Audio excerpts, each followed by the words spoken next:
The use of history in writing is a powerful chord exemplified in many fine genres. Novels and memoir and personal essay all draw from history, as well as straight-up journalism. We learn from history. Only in its examination can we see our errors, some minor and some egregious.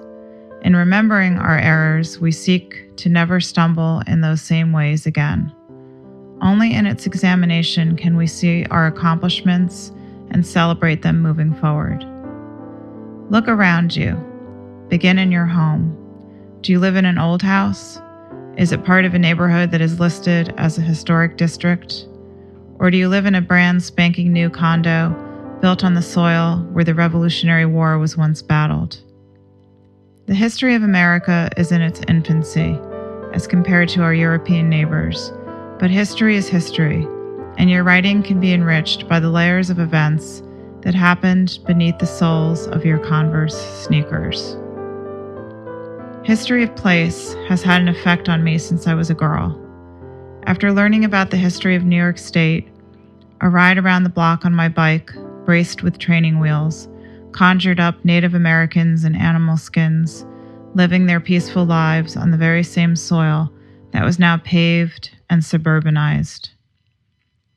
When my parents bought an old farmhouse in upstate New York, built in the early 1800s, my imagination soared beneath the slate roof, decorated with wrought iron lightning rods bearing glass orbs.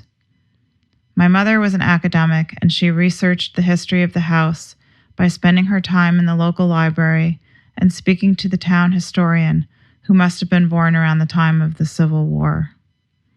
When she was done with her research, she told us the story of the brick, Federal-style farmhouse. The Macks had come from Scotland at the beginning of the 19th century. She said they must have picked the upstate town of Argyll because it reminded them of home, the rolling, lush hillsides dotted with sheep and cows. They built our house with love and care. We scraped off 20 layers of wallpaper and uncovered the original stencils they had chosen to decorate their plaster walls. It took money, my mother told me, to hire an artist to come and painstakingly stencil every room.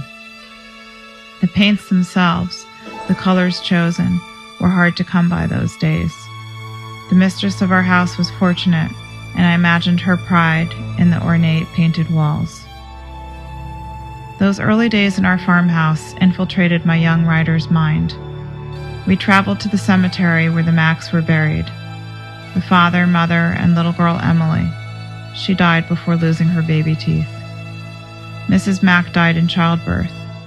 Mr. Mack was left all alone in a strange country, in a home he had built for his young family. I felt a sadness for him, and wondered as I stared into the rushing brook, where he powered his mill, how he managed to carry on in our valley, in our farmhouse, with the walls his wife had decorated in olive greens and crimson reds, like it was Christmas each and every day. Thank you for joining us for this week's Expert Subjects podcast.